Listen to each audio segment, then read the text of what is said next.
투데이 분석 시간입니다. 교보증권 테헤란로 지점 최상원 지점장님 함께합니다. 안녕하세요. 네, 안녕하세요. 안녕하세요. 아, 네. 이제 산타 얘기를 해봐야죠. 첫 번째 질문은 어제 반등을 이제 산타가 드디어 왔다. 오늘도 이제 산타 랠리가 미약하게나마 올라올 수 있다라는 얘기들이 나오는데 그 안을 더 살펴보면 중국 산타 이게 리오프닝을 타고 왔다 뭐 이런 얘기도 있고 배당 산타 이거라도 먹어라 뭐 이런 얘기도 있더라고요. 어쨌든 뭐 산타는 산타라고 보면 조금 더 빨간색이 더 가득한 날이었으면 좋겠는데 뭐 얼마 남지 않은 거래일입니다. 전략이 좀 필요해 보여요. 어떻게 짜고 들어가야 될까요? 네, 올해가 이제 며칠 안 남았네요. 내일 모레면 장이 그쵸. 폐장을 하게 되는 거고 30일은 또 휴장이라서 네. 거래가 없습니다. 그래서 올해를 사실은 뭐 마무리하는 그러니까 배당이라는 의미는 올해 한 해를 마무리하고 거기에 따른 수익을 우리가 이제 배분하는 거죠. 그래서 이에 따라서 오늘까지 주식을 보유하시거나 사시게 되면 뭐 내일 이제 배당락이 떨어지게 되는 그런 상황입니다. 그래서 일단은 뭐 고배당주에 대한 부분들 그리고 또 주식을 반대로 이제 뭐 대주주 이슈에 대한 부분들 그래서 오늘 주식을 비우려고 하는 부분들도 분명히 있을 것 같고요. 그래서 뭐 배당 기준일은 항상 이런 부분들이 좀 고민되는 날이기도 하고 또 그리고 지금 산타라고 지금 중국에서 산타라는 이야기를 했는데 결국에는 이런 그 리오프닝이 풀어지는 게 뭐 지금 계속적으로 뭐 환자가 계속 늘어나고 있고 예. 그런 상황이기 때문에 뭐 리오프닝에 대해서 지금 향후에 내년에 대한 기대감을 일단 반영을 해야 되는 거고요. 그래서 지금은 일단은 뭐 무엇보다도 뭐 앞서 지금 뭐 여러 가지 이야기를 하셨지만 연말보다는 이제 1월 달에 대한 1월 효과에 대한 부분들이 조금 더 관심이 높아질 것 같고요. 그래서 1월 달에 좀 이슈가 한 두 가지 정도 크게 좀 말씀을 드리면 예. 하나가 이제 JP 모건 행사, 그러니까 헬스케어 네.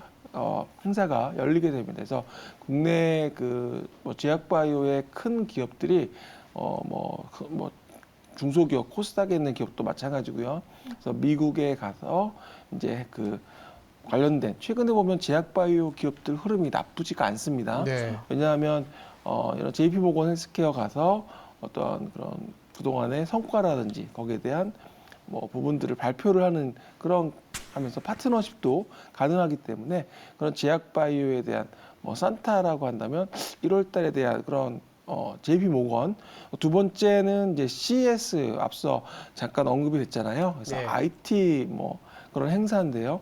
거기서 나오는 여러 가지 뭐 구글이나 뭐 마이크로소프트도 뭐 참여를 뭐 3년 만에 뭐 한다는 얘기 그런 얘기도 하는데요. 결국에는 관련해서 그런 CES 관련된 그런 또 이야기들 뭐 지금 뭐 관련된 것들 좀 보셔야 될 것 같고요. 그래서 제일 중요한 건 이제 1월 달은 연초고 또 연초 효과가 나타나는 그런 시점이기 때문에 거기에 맞춰서 뭐 CES라든지 JP모건이라든지 이벤트가 있는 것들에 대해서 좀 관심을 가져야 되겠습니다. 이벤트 보니까 CES, JP모건도 있지만 중국은 또 춘제 연휴가 있더라고요. 아, 네, 맞습니다. 네, 1월 네. 21일인가부터인데 이게 본격적으로 진짜 리오프닝이 시작된다 뭐 이런 얘기 있어서 지금 다들 전반적인 분위기가 뭐 올해 3일은 뭐 수급적인 변동성도 있고 얼마 남지 않았기 때문에 올해보다는 내년을 보자 이런 부분인데 그렇다면 약간 강론으로 들어가면 아까 말씀하신 것처럼 CES나 뭐 제약바이오 컨퍼런스 얘기도 있고 중국과 관련된 리오프닝 그러면 우리는 또 뭘 사야 될지 어떤 업종일지 한 얘기가 좀 당연히 나와야 될 것 같아요. 네, 그렇습니다. 네. 아무래도 이제 중국이 뭐 보복 소비라든지 이런 뭐 아니면 리오프닝 관련해서 하게 되면 아무래도 이제 뭐 우리나라 기업들이 수혜를 받는 아무래도 소비 쪽에 대한 부분들이겠죠. 그래서 뭐 지금 현재 국내에서 대표적인 게 아무래도 이제 화장품에 대한 이야기 계속 나오고 있고 또 그리고 여행 또 여행 카지노 뭐 그리고 뭐 피부 미용 의료기기 뭐 등등이 나올 수가 있는데요. 지금 보게 되면 코스피가 사실은 지금 올해 기준으로 본다면 2,500 선이 계속 지금 뭐 하반기 들어서는 저항선 역할을 했거든요.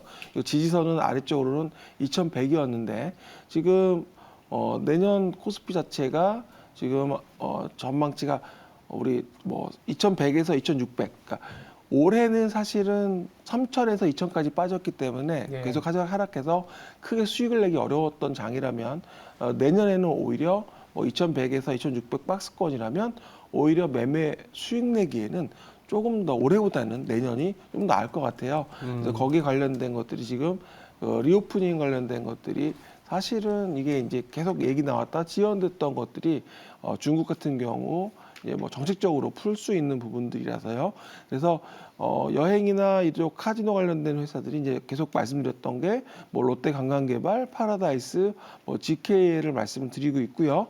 그리고 화장품 관련해서는 뭐 아무래도 뭐 아모레 퍼시픽이라든지 뭐 LG생활건강 등등 대형주도 있지만 역시 아무래도 중국에서 가장 피해 컸던 회사들이 그런 대형주거든요. 그쪽에 대한 부분들 그리고 중소형주에서는 뭐 CNC 인터내셔널이나 뭐 클리오 최근에는 뭐 청담 글로벌에 대한 이야기도 많이 나오고 있고요. 그래서 중소형주에 대한 뭐 화장품에 대한 부분들 그리고 피부 미용 의료기기는 사실은 지금 최근에 피부과에 가게 되면 지금 시즌이 피부과나 성형외과가 많이 지금 예약이 꽉 차 있는 시즌이거든요. 그래서 보게 되면은 그뭐 여성분들도 많이 가서 시술을 받지만 남성분들도 많이 받고 있습니다. 그래서 뭐 그런 관련된 회사들, 제이시스 메디칼, 뭐 루트로닉 등이 있을 것 같습니다. 그리고 이제 공연을 또 하게 되면 이제 공연을 하게 되면 아무래도 이제 JYP 엔터테인먼트,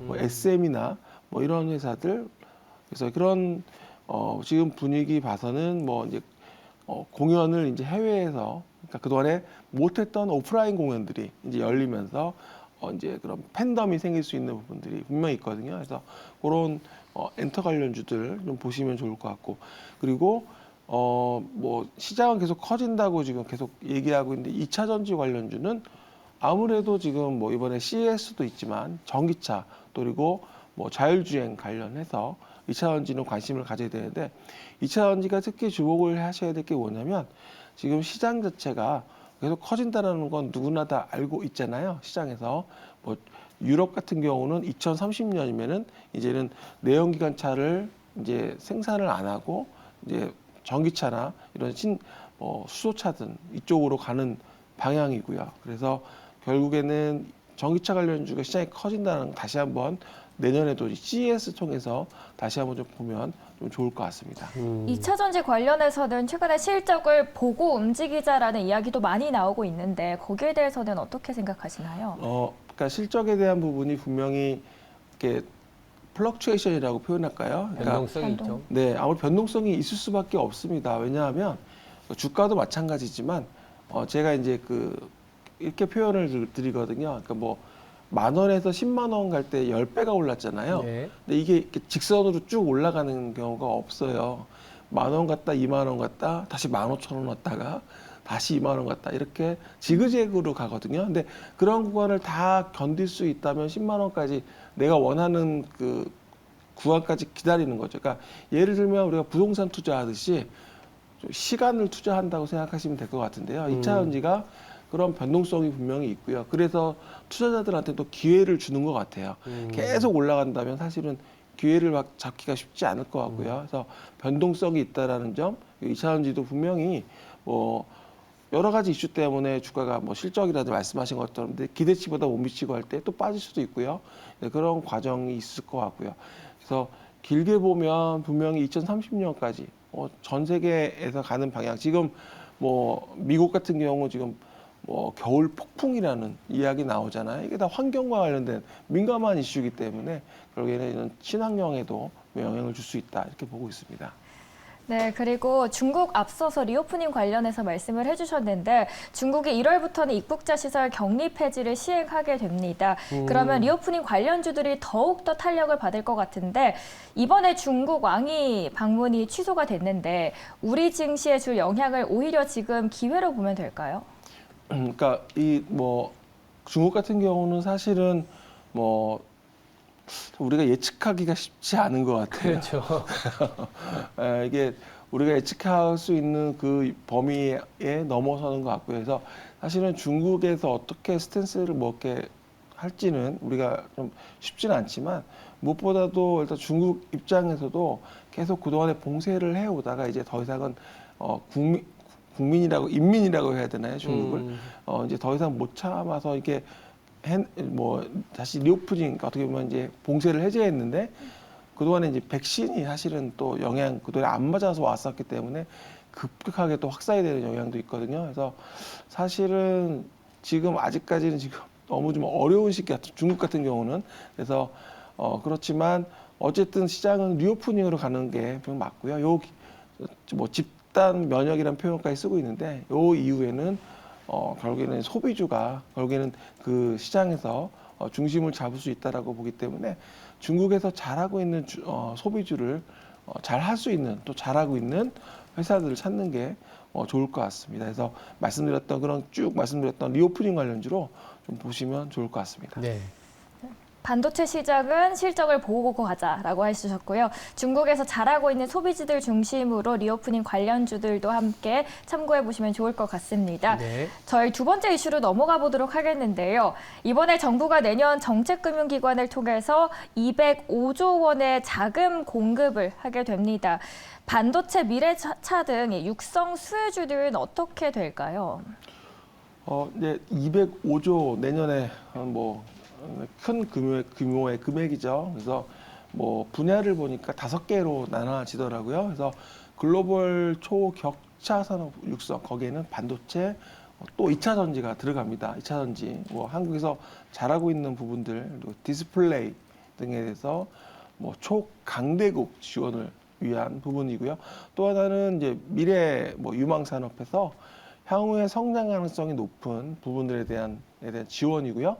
또 이제 기존 산업에서 역시 이제 산업의 재편이 일어나겠죠. 그리고 재편과 또 그리고 고도화를 위한 부분들 여기에 또 체질 개선 이렇게 15조, 13조, 17조 그리고 유니콘 벤처라고 그래서 중소나 중견기업을 성장하는 건데 특히 이제 제가 보기에는 요 유니콘 같은 경우 결국에는 지금 되게 어려운 그 비상장 회사들이 많거든요. 그러니까 상장 회사들은 사실은 자금 조달을 시장에서 유상증자나 아니면 CBBW 등등해서 조달이 할 수 있지만 비상장 같은 경우 최근에 제가 이렇게 비상장 회사들을 만나보면 정말 기술력이 있고 함에도 불구하고 지금 워낙 자금이 경색되다 보니까 이 비상장 회사 유니콘으로 성장할 수 있는 회사들이 자금줄이 좀 막힌 경우가 꽤 되더라고요. 그래서 정부에서 이 부분에 있어서 글로벌 기업으로 성장할 수 있는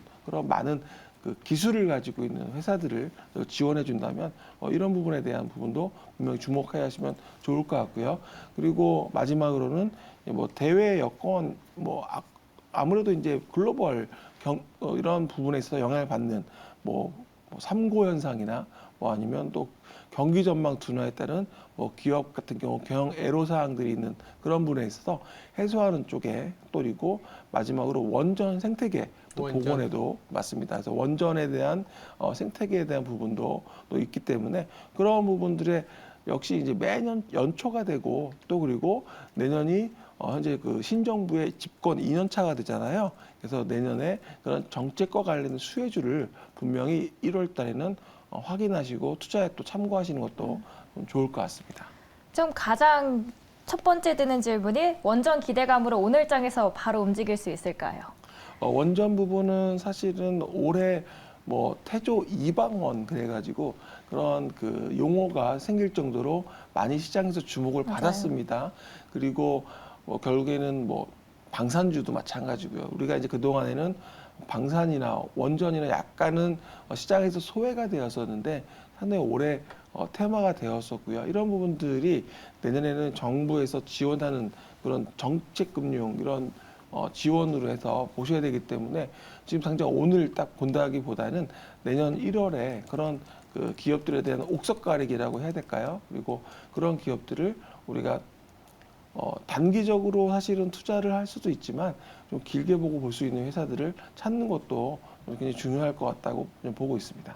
정책은 또 중장기적으로 좀 바라봐야 되는 부분이기 때문에 뭐 오늘 사실 움직였다고 해서 뭐 쫓아가고 이런 것보다는 이런 아까 말씀하신 것처럼 옥석 가리기 그리고 1월에 워낙 실적부터 시작해서 여러 가지 이벤트가 기다리고 있어서 좀 시간을 두고 투자해도 나쁘지 않다 이런 생각으로 정리가 되는데 이 정책과 관련된 얘기를 하다 보니까 세 번째 질문까지 바로 연결이 될 수 있는 게 증시 안정화 대책 기간이 이제 종료가 된다고 합니다. 그러다 보면 최근에 이제 수급적인 변동성이 있다 보니까 뭐 B2에 몰린 종목, 반대 매매 뭐 이런 부분도 나오고 사실 증시 안정화 대책으로 인해서 뭐 크게 이렇게 움직인 것도 없어서 뭐 주의까지 해야 되나 하는 생각은 드는데 일단 최근에 주가가 워낙 급변동성을 보이고 일부 종목 같은 경우에는 사실은 좀 대주주 회피 물량이나 이런 부분들 때문에 일시적인 급락이 나오기도 하지 않습니까?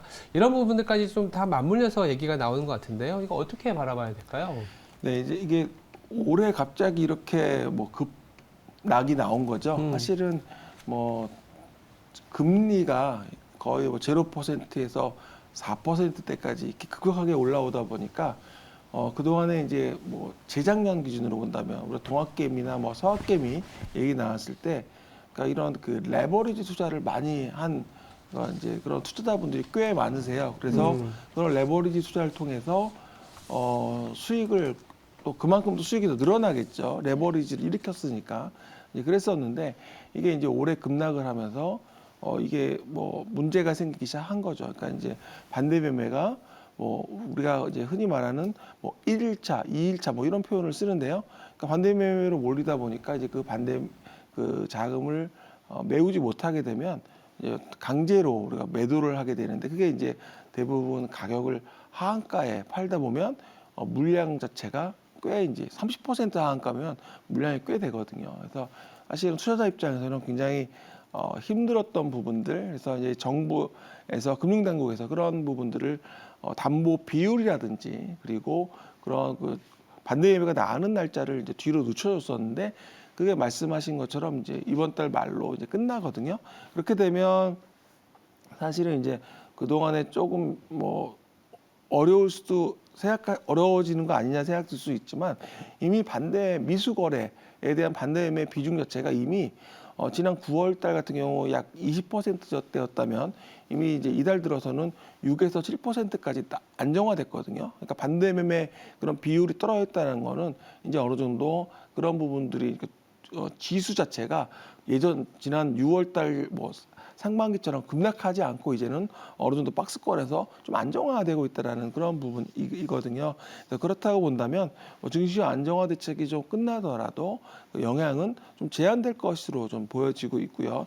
단지 지금 뭐 이 신용잔고 자체가 지금 조금은 증가를 했습니다. 지난 10월 달에 15조 원대였는데 다시 지금 17조 원대로 좀 올라왔거든요. 결국에 무슨 말이냐면 앞서 말씀드린 레버리지 투자가 조금 더 늘어났다는 거예요. 그러니까 레버리지 투자는 장이 좋을 때는 또 그리고 종목 선택을 잘했을 때는 뭐 거기에 따른 효과가 당연히 증가하겠지만 장이 어려울 때는 이 부분에 따른 또 손실도 커진다는 점을 분명히 좀 감안하시고 투자에 좀 하시면 내년에 투자하실 때 좀 참고하시면 좋을 것 같습니다.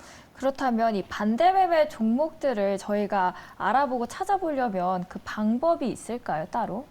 네, 지금 뭐 화면에 나오는 것처럼 잔고 비중이 높은 기업들이 꽤 있고요. 그리고 또 하나가 이제 그 대차 잔고라고 그래가지고 그러니까 공매도를 많이 친 또 그런 그 비율 보이는 것도 우리가 HTS 우리가 화면에 증권사들 그런 뭐 MTS라고 해야 될까요? 이렇게 확인해 보면 확인이 가능하거든요. 그래서 그런 회사들은 사실은 올라오면 올라올수록 이렇게 때린다고 해야 될까요? 그러니까 주가가 올라오면 공매도를 쳐가지고 주가 하락할 때 이익을 챙기는 그런 부분들이거든요. 그래서 공매도가 많거나 그리고 신용잔고가 높거나 이런 기업들은 사실은 좀 주의를 해야 되겠죠. 왜냐하면 그 이유는 뭐 밸류에이션이 너무 높거나 아니면 회사가 적자에 대한 부분들이 확대되고 있거나 성장성에 대한 부분들이 좀 문제가 되고 있거나 여러 가지 이슈가 될 수 있기 때문에 그 부분을 좀 확인을 하셔야 될 것 같습니다.